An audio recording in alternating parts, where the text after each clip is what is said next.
ये नया air filter है और ये जो भी मैंने निकाला है बहुत स्पॉन्जी है, मतलब स्प्रिंग बहुत जल्दी दब रहा है और ये काफ़ी हार्ड है। Hello everyone, welcome back to the new video again. तो कैसे हैं आप सब लोग। आज आपको मैं अपनी पल्सर RS 200 की सर्विस करके दिखाऊंगा। तो सर्विस के लिए जो ज़रूरी चीज़ें होती हैं, इंजन ऑयल और जी आपका होता है एयर फिल्टर, वो मैंडेटरी होता है। अगर वही है तो समझ लो बाइक की सर्विस हो गई है। तो वो सब चीज़ मैं लेकर आ चुका हूँ। ये बजाज के मैं शोरूम पे गया था। ये बजाज NS और RS का सेम होता है। जो मैं हमेशा की तरह इसमें फिल कराता हूँ मॉडल का 7120-50, ये 1 लीटर है, बट रिफिल पैक मेरे पास रखा हुआ है। साथ में कुछ चीज़ों की दिक्कत हो रही थी, वो भी मैं चेंज कराऊंगा और दिखा दूंगा। और साथ में ये इंजन ऑयल का फ़िल्टर है, वो भी दिखाएंगे कैसे इंस्टॉल होगा। और एक ये छोटा सा स्विच है, स्विच कहाँ गया, क्या ताम जम रखा था। हाँ, तो ये दो चीज़ें साथ में मैं चेंज करूँगा, मैं आपको बता देता हूँ। ये है ब्रेक स्विच, जैसे पिछली जो टेल लाइट है वो काम करती है, और ये है क्लच स्विच जिससे हमारी सेल्फ काम करती है। तो कुछ गड़बड़, मतलब थोड़ी बहुत दिक्कत आ रही थी, इनको भी साथ में मैं रिप्लेस कर दूँगा। और चलो चलते हैं बाइक पे और आपको इंस्टॉलेशन दिखाता हूँ कैसे कैसे होगी। और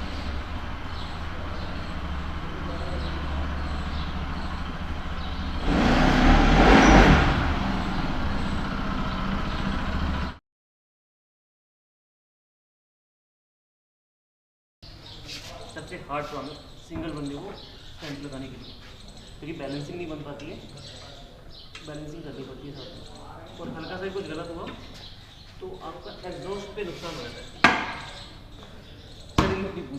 तो पहली बात, अगर आप RS 200 को खोलने वाले हो, इसको मत भूल जाना।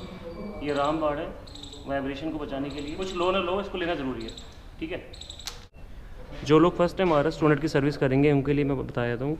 यहाँ पे 5 नंबर की अलंकी रहेगी, यहाँ पे और यहाँ पे और यहाँ और यहाँ पे 4 नंबर की अलंकी लगती है, जो मैंने खोल दी है। अब इसको मैं डिस्मेंटल करूँगा।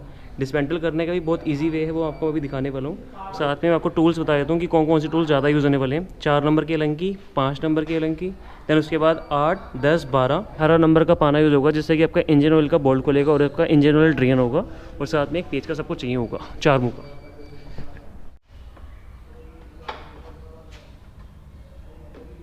सबसे इजी वे इसको निकालने का, इसको हम यहाँ से पकड़ के सिंपली पीछे को पुश करेंगे, हेडर सीधा रख के दोनों साइड से खींचना है इसको, सिंपली फ्लैपर बाहर आ जाएगा।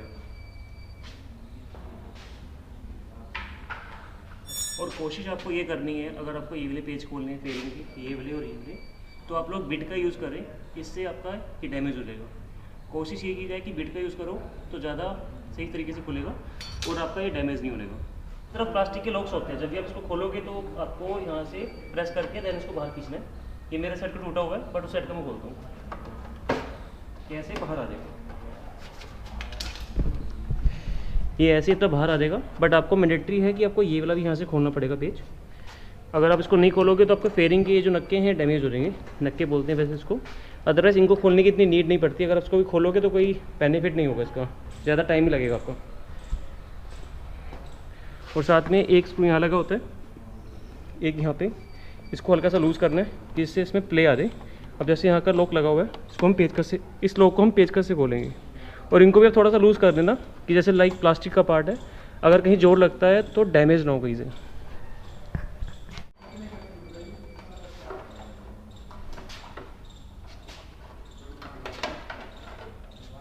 जब आपका टैंक का कवर रिमूव हो जाएगा, कुछ ऐसी कंडीशन आपको देखने के लिए मिलेगी बाइक की। दैन यहाँ पे 2 प्लग्स होंगे, ये BS3 है तो उसके 2 प्लग हैं। एक ये फ्यूल पंप का है, जिसको हमको आराम से और इजीली रिमूव कर देना है। इसको प्रेस करके पीछे इसको रिमूव कर दोगे।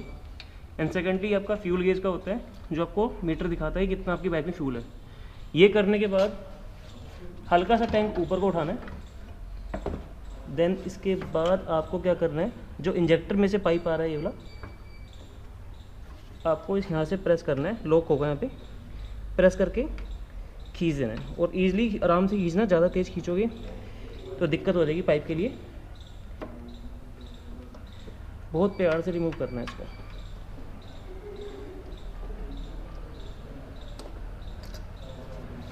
और टैंक को उठा के साइड में रख देना है। और ध्यान रखना, जब आप टैंक रखोगे तो ये पोर्शन नीचे की तरफ ना आए, तो आपका फ्यूल का फिल्टर ये डैमेज हो जाएगा। आपको ईजिली रखना है ऐसे स्टैंडिंग पोजीशन में। इन चारों को खोल देना है, इसके बाद आपका फ्यूल फिल्टर निकल के हाथ में आ जाएगा। और आपको कंडीशन देखने के लिए मिलेगी क्या कंडीशन हो रखी है।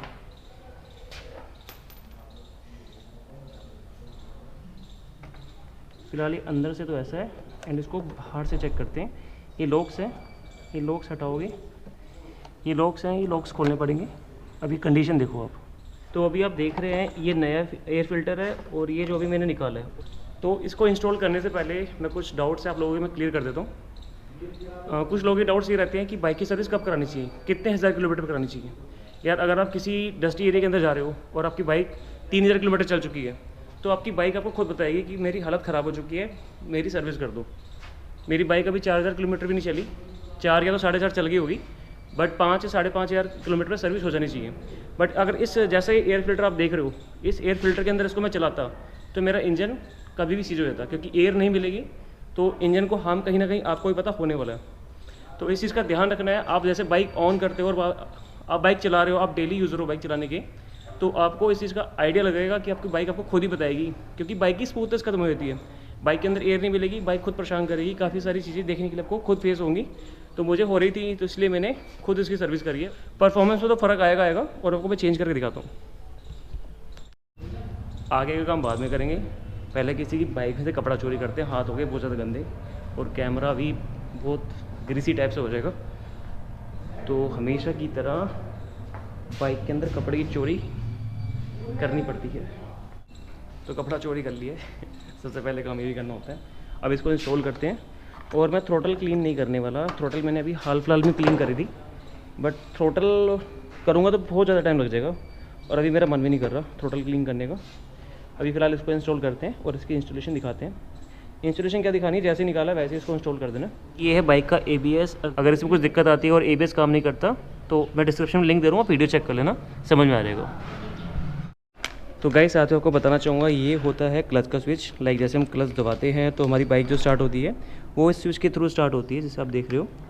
अब मुझे इसको चेंज करना था, बट एक दिक्कत ये आई है, इसका कपलर है 3 फेस वायर का और कपलर इसका दूसरा है एंड मेरा कपलर थोड़ा गोल मुँह के अंदर है, जो कि अंदर मैंने हाथ डाल के चेक करा है। बट इसके अंदर वायर्स 2 जा रही हैं और इसके अंदर 3 वायर हैं और पीछे यहाँ जो वायर आ रही है 2 आ रही हैं। तो फिलहाल अभी ये देखो चेंज तो नहीं होने का। अगर आप बाजार से पार्ट लेकर आते हो वो चेंज नहीं होगा, आप वहाँ इंस्टॉल कराओगे तो बात अलग है। अब इसकी मैं वायर यहाँ से कट करके यहाँ इसको जॉइंट कर दूँगा और मेरा ये परफेक्टली काम करेगा। तो पहले इसकी एक कार्रवाई करते हैं, उसके बाद आपको आगे मिलते हैं। तो गाइज़ ये क्लच स्विच मैंने इसको इंस्टॉल कर दिया और ये दिखाता हूँ, ये वायरिंग में 2 यहाँ पे जॉइंट मैंने मार दिए। अब इसको मैं आपको टेस्ट भी करके दिखाता हूँ। अभी जैसे बाइक मेरी न्यूट्रल में है, बट मेरे को ये क्लच दबाना ही पड़ेगा, अदरवाइज़ ये इंजन को हार्म करेगा। अब सब मैंने ऐसे करा हुआ है, मैंने सेल्फ दबाई, ठीक है। अभी बटन देखो कहाँ पे, बटन आगे कर देता हूँ, ये बटन आगे करा हुआ है। अभी मैं सेल्फ मार रहा हूँ, काम कर रही है। अब इस बटन को मैं पीछे कर देता हूँ, पीछे हो गया। अभी मैंने यहाँ क्लच दबाया और ये साथ में सेल्फ दबा रहा हूँ, काम नहीं कर रही। अभी देखो ना, काम नहीं कर रही। जैसे इसको यहाँ करूँगा काम करनी स्टार्ट हो जाएगी। मेरी ये वर्किंग है, बट आपको समझाना मेरा ज़रूरी था क्योंकि ये गलत बाइक का आ गया था। मतलब इसी बाइक का है ये, आई थिंक ये BS6 या 4 का कुछ होगा, मुझे उसकी नॉलेज नहीं है। मैंने बट इसका वाला पोर्शन काट दिया। अभी इसको काट के इसकी तहकीकात की जाएगी इसके अंदर क्या है, ठीक है। तो गाइज़ इसकी स्विच की मैंने इंस्टॉलेशन कर दी है और देखो मेरा काम है आपको सही से गाइडेंस करना। मैंने इसको इंस्टॉल तो कर दिया प्रॉपर तरीके से, बट काफ़ी लोगों को इस चीज़ के बारे में नहीं पता होगा। आपने ऐसे दबाते हो ना इसको, तो हमारी पीछे एक रिले लगी होती है। अभी देखो मैं क्लच दबा रहा हूँ, आपको आवाज़ आएगी। मैं माइक सेट कर देता हूँ, ये देखो मैं इसको दबा रहा हूँ क्लच को, तो ये यहाँ रिले लगी होती है जो कि काम करती है। अब मैं टेस्ट करके दिखाता हूँ आपको। गाड़ी भी न्यूट्रल में, अभी मैंने प्रेस करा, नहीं स्टार्ट हो रही, ठीक है। इसको प्रेस करूँगा, उसके बाद सेल्फ मारूँगा, स्टार्ट होगी, ठीक है। अगर ये प्लग सही से नहीं लगा होता तो ये स्टार्ट भी नहीं होती। एंड काफ़ी लोगों को इस बारे में नहीं पता होगा। आपको यहाँ टेप लगी नज़र आ रही है, इसका रीज़न ये है, इसके पीछे एक स्विच लगा होता है। लाइक हम जैसे ब्रेक प्रेस करते हैं तो पीछे की बैकलाइट चलती है। तो क्या होता है कि इसकी एक लाइफ होती है, चलने के बाद अंदर से स्विच ख़राब हो जाता है, कुछ रबर सिस्टम होता है, वो स्प्रिंग ख़राब हो जाती है। तो हमारी बाइक चलती रहती है तब भी हमारी लाइट ये ऐसे ऑन रहती है, जबकि ये ब्रेक लगाने पर लाइट चलनी चाहिए। तो इसका ये वाला स्विच मैं लेकर आया था, इस स्विच को भी इंस्टॉल करता हूँ, दैन उसके बाद ये सही काम करेगा। अभी फ़िलहाल मेरा काम भी सही कर रहा है, बट ये टेप लगा रखी है, टेप बड़ी एक्वर्ड सी लगती है मुझे, तो उसको मैं अभी हटा दूँगा यहाँ से। इस पर सिंगल एक पेस्ट लगा होता है।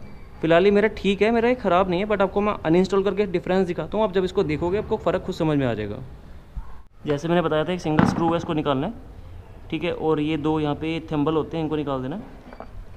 आप डिफरेंस चेक कर रहे होंगे, जैसा कि हाइट का डिफरेंस है इसके अंदर, ये देखो हाइट का डिफरेंस है। ये अंदर स्प्रिंग होती है, ये चल चल के ना स्प्रिंग लूज़ हो जाती है। फिलहाल ये मेरा सही है, ख़राब नहीं है, बट ये टेप से मुझे जुगाड़ करना पड़ रहा था, अदरवाइज़ टेल लाइट चालू रहती थी, मतलब टेल लाइट बंद नहीं होती थी। जब ब्रेक दबाते हैं तभी टेल लाइट चलनी चाहिए। तो इसमें, और ये बहुत स्पॉन्जी है, मतलब स्प्रिंग बहुत जल्दी दब रहा है और ये काफ़ी हार्ड है। तो इसको अब मैं इंस्टॉल करूँगा और ये भी दिक्कत ठीक हो जाएगी। और ये टेप जो लगा रखी थी, ये टेप अब मैं यहाँ से हटा दूँगा, क्योंकि टेप का भी कोई यूज़ नहीं रहेगा। तो गाइज़ मैंने थोड़ा सा गलत बता दिया था।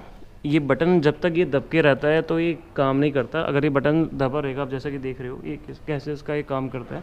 अभी ब्रेक जब लगा हुआ है तो यहाँ आप देख रहे हो ये दबा हुआ है, ठीक है, और टेल लाइट बंद है। जैसे ही इसको मैं करूँगा बटन रिलीज़ हो जाएगा बाहर की साइड और लाइट ऑन हो जाएगी। मैंने गलत बताया था इसको, तो इसका ऐसी फंक्शनिंग होती है इस तरीके से। ये दोनों चीज़ मैंने चेंज करनी थी, क्योंकि बाइक थोड़ा सेल्फ लेने में कभी कभी दिक्कत करती थी। अब सिंपल बस मुझे टैंक फिट करना है और इंजन ऑयल चेंज करना है, और आपको दिखाता हूँ फिर इंजन ऑयल भी कैसे चेंज होता है। वो तो एक आम सी चीज़ है, बट अगर सर्विस दिखा रहा हूँ तो पूरी सर्विस दिखाई जाएगी आपको। तो गाइज़ मैंने टैंक लगा दिया उसके ऊपर, और जैसे चाबी लगाने के बाद फ्यूल पंप ऑन हो गया। बट 2 से 3 बार प्रोसेस करना होता है कि जिससे कि हमारा ये प्रेशर बन जाए फ्यूल का। 3 बार बहुत है वैसे। अब इसके बाद बाइक न्यूट्रल करके सेल्फ मार के चेक करते हैं सब ठीक है कि नहीं है। जैसे 3 बार अगर आप इस बटन को दबाओगे तो आपकी बाइक एक सेल्फ के अंदर स्टार्ट हो जाएगी, क्योंकि प्रेशर जनरेट हो जाता है। अब टोटल देखो, ओके रिपोर्ट, ठीक है। ये भी चेंज कर दिया, ये भी चेंज कर दिया, फ़िल्टर चेंज कर दिया। अब इंजन ऑयल चेंज करना है, और साथ में ये कुछ अंदर की पैकिंग होती है, ये भी चेंज करनी है, क्योंकि वाइज़र सही से मतलब वाइब्रेशन हो रही थी, इसको भी आप चेंज करते हैं। और वाइब्रेशन के लिए ये देखो मैंने यहाँ पर डबल टेप लगाई हुई है। जो ये RS के यूज़र्स हैं बस वही चीज़ का दर्द समझ सकते हैं। ये double tape double tape double tape double tape double tape double tape, मतलब हर जगह यहाँ देख लो, यहाँ डबल टेप वाइब्रेशन को बचाने के लिए, क्योंकि वाइब्रेशन इसकी यहीं से जनरेट होती है। बल्कि इस पोर्शन पे भी डबल टेप लगी हुई थी मेरी, जो टैंक का पोर्शन, जो टैंक की साइड है वहाँ पे लगी हुई है, तो डबल टेप से काम चलाना पड़ता है इसको। ऊपर की फेयरिंग सारी की सारी सेट हो गई है। अब जो काम बचा है नीचे का इंजन ऑयल का काम बचा है। इंजन ऑयल के लिए पहले हमको इसको लूज़ करके इसके अंदर जो फिल्टर है इंजन ऑयल का उसको निकालना होगा, देन इसका इंजन ऑयल हम ड्रेन करते हैं। इंजन ऑयल सारा निकल चुका है, ड्रेन कर दिया। एंड ये इंजन ऑयल का फ़िल्टर जो उसको रिप्लेस कर रहे हैं, तो 10-5 मिनट थोड़ा वेट करने दो, सारा का सारा ऑयल ड्रेन हो जाए। उसके बाद इसको रिफ़िल करते हैं। और जी ये इसका रिंग है, इस रबड़ को भी रिप्लेस कर दूंगा, क्योंकि इसको भी चेंज कर लो तो ज़्यादा बढ़िया रहेगा। और साथ में ये इसका ऑयल फ़िल्टर, ये इसका ऑयल फ़िल्टर, इसको इसकी जगह प्लेस कर देंगे। अभी थोड़ा ये निकल जाए, इसको ड्राई होने के बाद इंस्टॉल करते हैं। बाइक की सर्विस एकदम डन हो चुकी है, और अभी वाइज़र मैंने इसका उतार दिया था। ये वाइज़र वाली किट इसमें मैं लगाऊंगा, क्योंकि ये पुरानी वाली ख़राब हो चुकी है और वाइज़र टाइट नहीं हो पा रहा सही से, तो इसलिए मैंने इसको उतार दिया था। अब नंबर प्लेट भी ट्राई करता हूँ, क्योंकि मेरे ये वाले दोनों के दोनों स्लिप हैं। कोशिश करूँगा खोलने की, अदरवाइज़ इसको मैं वेल्डिंग से खुलवाऊँगा। सर्विस डन हो चुकी है। अब ये बचा है लगाने के लिए, जो कि चेन क्लीनर है। इसके बाद वॉशिंग कराएंगे, फिर चेन लूप करेंगे। पैडॉक लगा रखा है मैंने, ये करते हैं चेन लूप। थोड़ा ज़रूरी है ये भी, चेन सेट की लाइफ बढ़ देगी।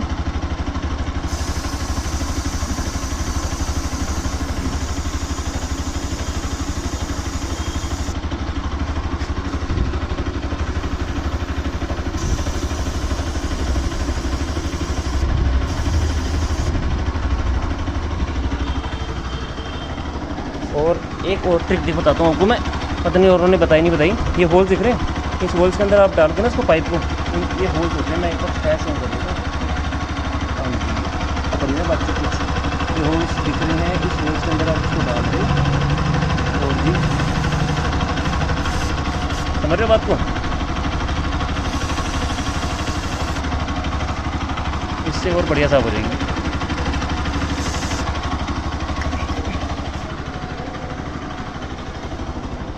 अब थोड़ी सी कार्रवाई करेंगे इस ब्रश के साथ, इसको लगा देंगे ऐसे करके। फिलहाल बाइक बहुत गंदी है, मैं पहले बाइक वॉश कराऊँगा, उसके बाद ही मैं चेन लूप करूँगा। ये करना ज़रूरी है, अभी बहुत ग्रीसी हो जाता है ऐसे करके।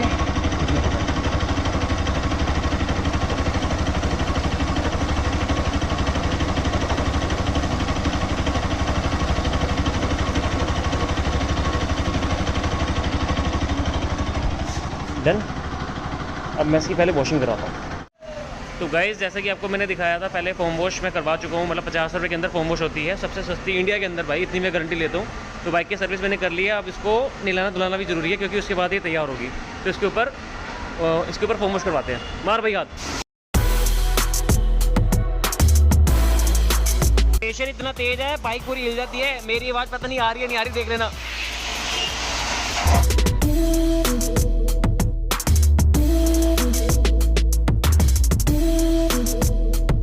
जैसा कि आप देख रहे हो फोम वॉश हो चुका है, जनरेटर चल रहा है, काफ़ी ज़्यादा शोर है तो एडजस्ट कर लेना। अब फोम वॉश होने के बाद बाइक कितनी प्यारी लग रही है, ऐसा लग रहा है कि इसके ऊपर पूरी बर्फ़ ही बर्फ़ हो रखी हो। सीन ये है, बाइक अपनी वॉश हो चुकी है और कितनी खूबसूरत सी लग रही है। तो सारा काम डन हो चुका है। तो बस इस वीडियो में इतना ही था। आप लोगों ने देख लिया होगा सर्विस कैसे करते हैं। अगर फिर भी कुछ डाउट हो तो आप मुझे इंस्टा पे मैसेज कर देना। Till then take care, tata and bye bye.